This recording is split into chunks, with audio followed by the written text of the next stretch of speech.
Oke, Golden Show Podcast. Ada Bapak Tamim Hamzah nih bintang tamu kita pada hari ini.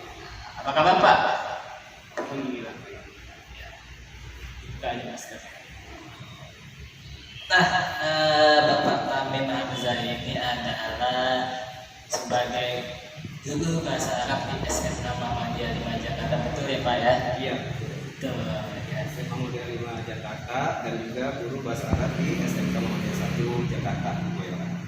Jadi Bapak ini ngajar apa namanya dua sekolah gitu ya? Ya, dua sekolah. Nah, ngomong-ngomong tentang apa namanya guru nih Pak ya. Awal mula Bapak jadi guru bahasa Arab di SMA Muhammadiyah 5 ini gimana sih Pak awalnya Pak? Ya, cukup bersejarah juga nih awal mulanya masuk ke SMA Muhammadiyah 5 ya. Karena SMA Muhammadiyah 5 itu identiknya dengan sebuah sekolah di kawasan menengah ke atas. Ya, jadi Bapak juga beruntung bisa masuk ke sini karena di sini cara mengajar Bapak maupun semua perangkat yang Bapak siapkan untuk mengajar itu benar-benar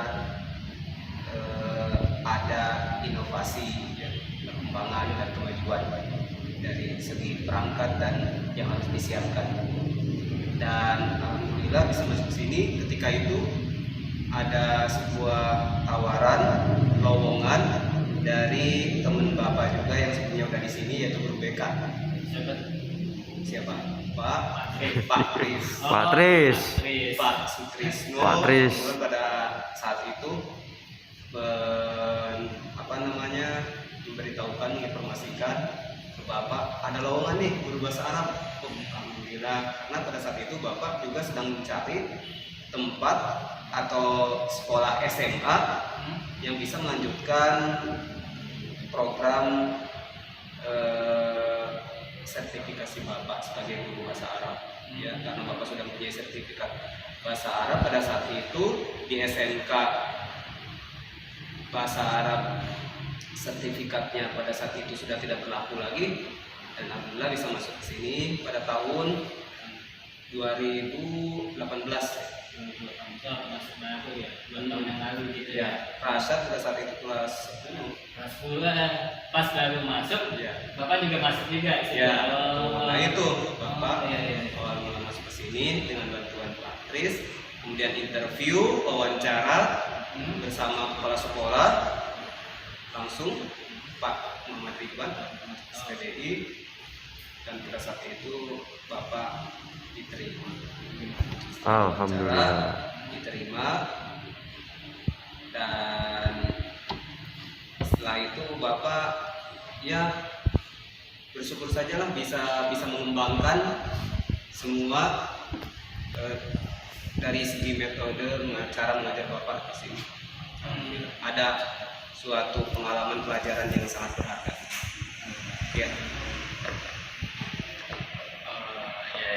Nah kan di sini kan jadi guru bahasa Arab. Nah kata Bapak di SMK Muhammadiyah 1 ya Pak ya.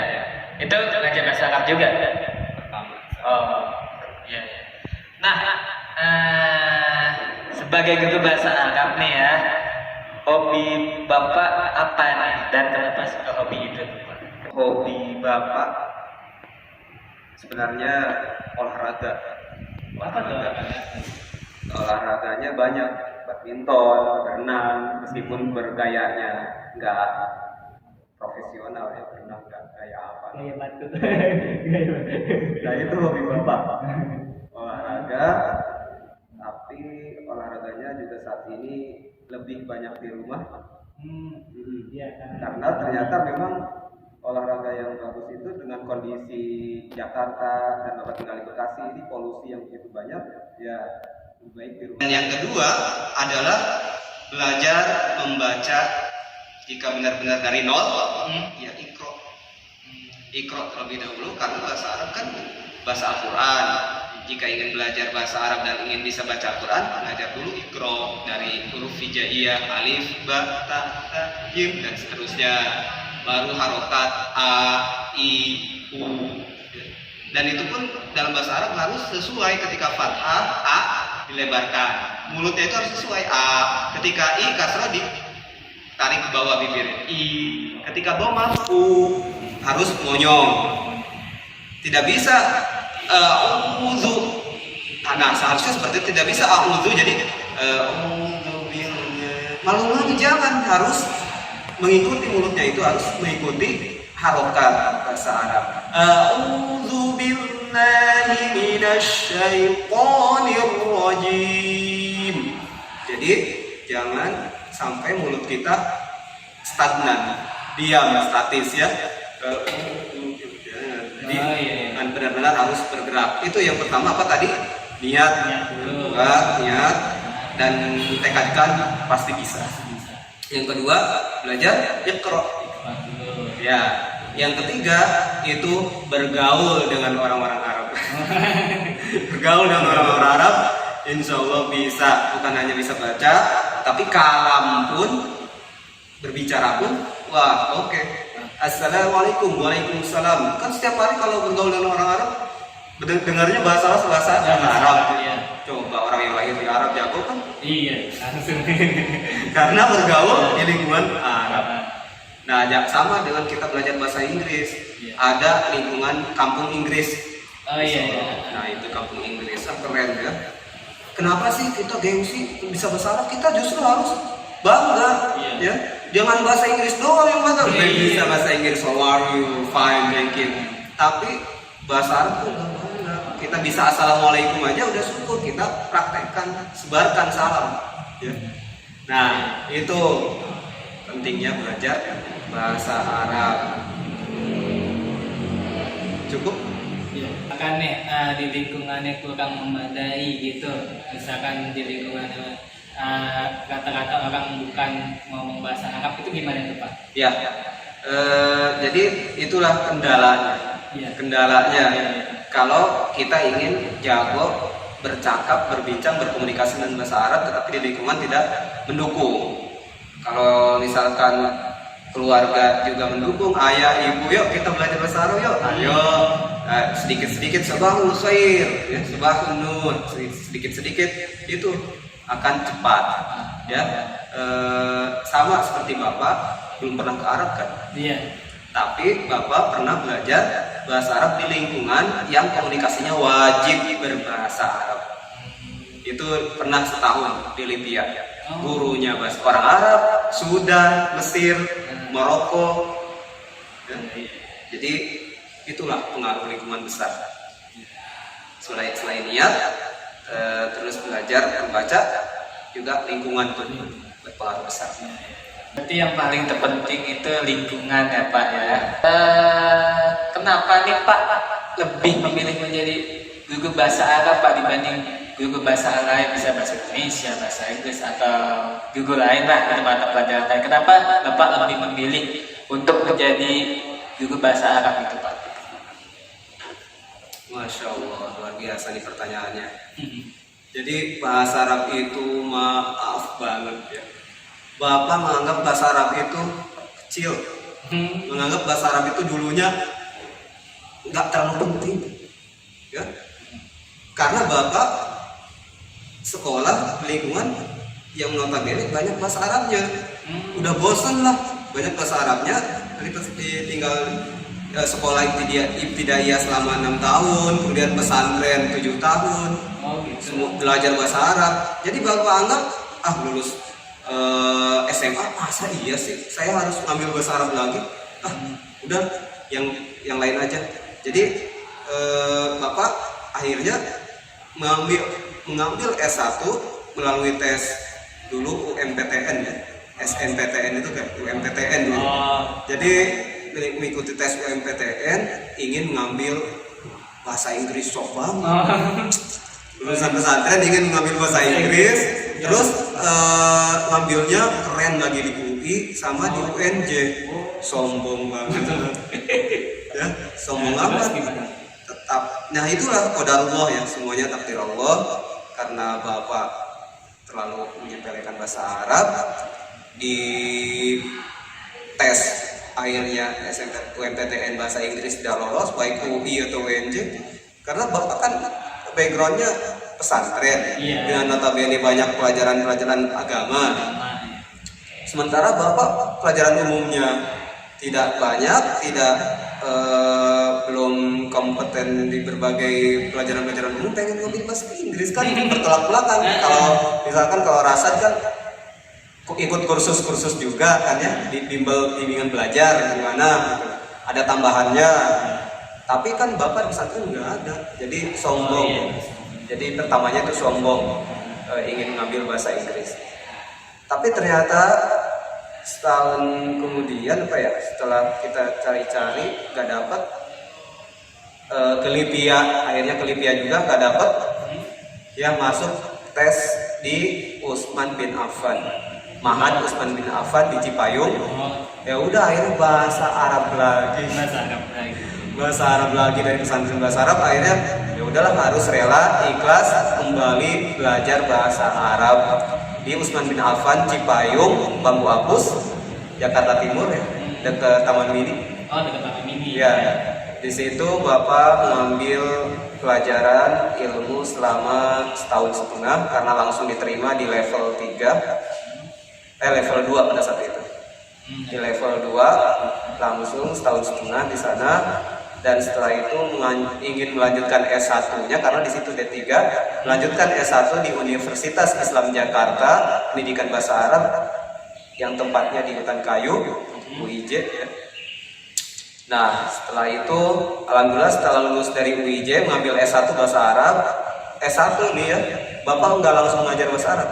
Jadi pada saat lulus 2017 itu Bapak pengen benar-benar mendalami bahasa Arab lagi. Padahal udah belajar bahasa Arab S1, tapi ingin benar-benar bisa komunikasi belajar bahasa Arab.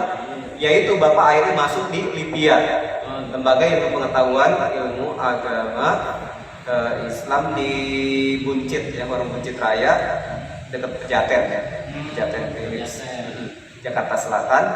Nah, di situ Bapak mengambil ilmu bahasa Arab itu dengan dosen-dosen Arab, Sudan, Mesir, yang sampai saat ini Bapak masih kenal Ustaz Bau ya, Syekh Bau, kemudian Syekh Thohir, itu masih mengajar di sana. Masih kadang pernah ketemu juga pada saat Bapak latihan bahasa Arab, guru-guru bahasa Arab ya, bersama Ustaz Bau. Jadi itulah pengalaman mengapa akhirnya mengajar bahasa Arab itu gitu. Sejarahnya ternyata qadarullah ya, dengan takdir Allah, bahasa Arab itu penting sekali. Dan Bapak beruntung, sangat merasa beruntung sebagai guru bahasa Arab. Insya Allah guru bahasa Arab itu ya bisa mengalir, ilmunya bisa mengalir kepada murid-muridnya, sehingga mudah-mudahan amal Bapak pun mengalir. Amin. Tidak sudah diajarkan bahasa Arab. Karena bahasa Arab itu bahasa surga, bahasa Al-Quran. Bapak bukan menyepelekan bahasa-bahasa yang lain, dan Bapak juga bersyukur bisa bahasa Inggris. Gak tahu aktif apa pasif. Bahasa Indonesia paling bahasa ibu ya. Yang pertama bahasa Indonesia, dan sedikit-sedikit juga pengen bisa bahasa Korea, bahasa Jepang, bahasa Cina juga pernah setahun belajar bahasa Cina. Jadi jangan menyepelekan bahasa, penting sekali semua bahasa itu untuk komunikasi kita kemana saja di dunia ini. Tapi yang paling penting adalah bahasa Arab. Alhamdulillah bisa belajar bahasa Arab. Karena itu ya, bahasa Arab adalah bahasa surga ya Pak ya. Selama menjadi guru bahasa Arab pasti ada pengalamannya dong ya Pak ya. Nah, pengalaman senang dan sedih ketika menjadi guru bahasa Arab di SMA Muhammadiyah 5 ini apa nih Pak kira-kira nih Pak? Di SMA Muhammadiyah 5 ya. Pengalaman sedihnya, bahagia dulu apa sedih dulu? Enggak Bapak, mungkin bahagia. Pengalaman senangnya ya, ketika aku mengajar bahasa Arab itu, anak-anak proaktif, anak-anak bisa mengikuti Bapak ketika mengajar, bisa mengikuti Bapak dan langsung bisa mempraktekkan. Itu yang Bapak senang. Oh, ternyata anak-anak SMA Muhammadiyah 5 ini cepat juga ya ketika Bapak menyampaikan seperti itu. Jadi Bapak senangnya itu bisa menjadi bahan contoh untuk sekolah SMK Muhammadiyah 1. Jadinya ketika Bapak mengajarkan di sini, oh iya ternyata ini nih titik-titik begini nih yang harus Bapak ajarkan, seperti ini nih di SMA Muhammadiyah 5 bisa, kenapa di SMK Muhammadiyah 1 Jakarta enggak? Masa di anak-anak seumur ini memang beragam ya, responsif dan transfer ilmu yang dimiliki daya otak anak-anak itu memang berbeda ya, tapi ternyata ini SMA Model 5 itu bisa dijadikan contoh, sebenarnya itu di situ. Bisa dijadikan contoh untuk mengembangkan bahasa Arab Bapak, mengajar bahasa Arab di SMK Muhammadiyah 1 Jakarta. Cuman kalau pengalaman sedihnya itu saat mengajar bahasa Arab, ketika anak-anak benar-benar tidak ada mood, susah itu untuk mengajar bahasa Arab itu. Anak-anak Bapak harus membangkitkan dulu motivasi anak-anak dalam KBM itu, kegiatan belajar mengajar bahasa Arab itu. Ketika gak ada mood anak-anaknya, ya Allah, Bapak tidak mengajarnya, apa yang harus Bapak ajarkan? Akhirnya ya itu solusinya cerita atau apa. Yang penting anak-anak mendapatkan pelajaran di situ. Meskipun bahasa Arab tidak disampaikan, itu sedihnya kadang di situ. Ketika anak-anak tidak ada mood untuk belajar, kita harus benar-benar cari solusi bagaimana supaya anak-anak itu tidak rame dan tetap mendapatkan ilmu. Ya ceritanya cerita yang ada ibroh pelajaran. Waktu itu Bapak cerita tentang apa ya? Di kelas, tak inget ya tak? Apa? Yang di kelas. Apa sih yang waktu itu tuh namanya? Tommy. Iya Tommy. Tommy. Jordan tuh benar. Tommy Jordan. Patah ceritain di kelas saya. Oh itu berarti cara Bapak untuk membangkitkan mood. Mood. Nah, terakhir nih Pak ya. Apa pesan yang ingin disampaikan kepada masyarakat Indonesia nih, kan sedang pandemi begini, mungkin ada pesan-pesan baik itu untuk masyarakat Indonesia dan penonton Golden Indonesia ini Pak, silakan Pak. Pesan dari Bapak sebagai guru bahasa Arab, innallaha yuhibbul mutahhirin, sesungguhnya Allah menyukai orang-orang yang bersih. Jadi dengan wabah seperti ini, bagi kita kebersihan tetap harus dijaga. Kebersihan dan protokol kesehatan harus diikuti dengan memakai masker dan mencuci tangan. Jadi mencuci tangan, kebersihan itu sebenarnya bukan hanya karena corona. Itu dalam Islam dari awal sudah dijelaskan Allah mencintai orang-orang yang bersih.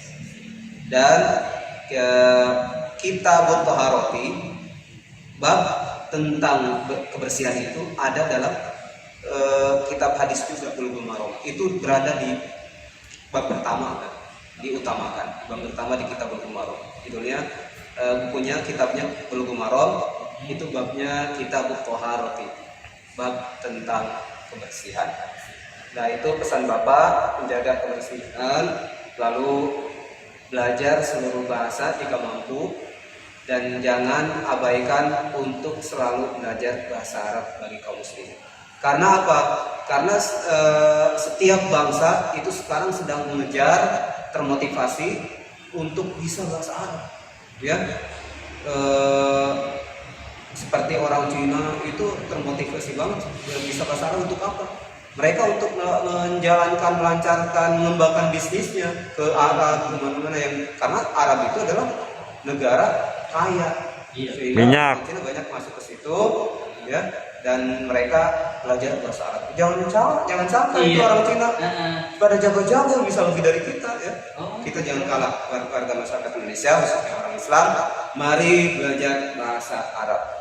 Mulai dari diri kita, niat yang kuat, tekadkan yang kuat untuk belajar bahasa Arab. Apalagi bahasa Arab adalah bahasa Al-Quran. Kita harus bisa membaca Al-Quran dengan bacaan yang baik dan benar. Itu mungkin Bapak yang dapat Bapak sampaikan ya. Iya. Terima kasih. Oke, tidak terasa nih Pak, sudah di penghujung video nih Pak. Terima kasih Bapak udah menyempatkan waktunya, terus udah berbagi sedikit ilmunya kepada kita semua, dan kita juga bisa tahu gitu awal mula Bapak jadi guru bahasa Arab di SMA Muhammadiyah 5 itu bagaimana. Ternyata dikasih tahu sama Pak Sutrisno ada lowongan di sini, akhirnya Bapak datang terus wawancara terus langsung diterima di sini gitu ya. Dan juga bahasa Arab itu adalah bahasa surga ya Pak, gitu ya. Berarti kita harus wajib ya Pak, harus dipelajari, karena kalau kita tidak mempelajari bahasa Arab berarti kita otomatis tidak bisa baca Al-Quran ya Pak ya. Kalau misalnya kalian mau memulai untuk belajar bahasa Arab yang dari nol gitu, yang benar-benar nggak bisa sama sekali baca ikut dulu tuh, pahami harokat yang tanda-tandanya gitu ya Pak ya.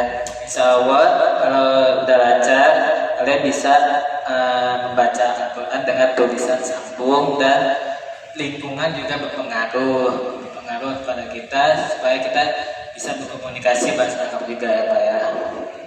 Oke, mungkin cukup ya Pak ya? Atau ada yang mau ditambah lagi? Mau tambah lagi sedikit ya? Ya boleh. Dan bahasa Arab itu yang terpenting adalah selain bisa membaca, harus tepat panjang pendek dan makharijul huruf. Makharijul huruf itu tempat keluarnya huruf.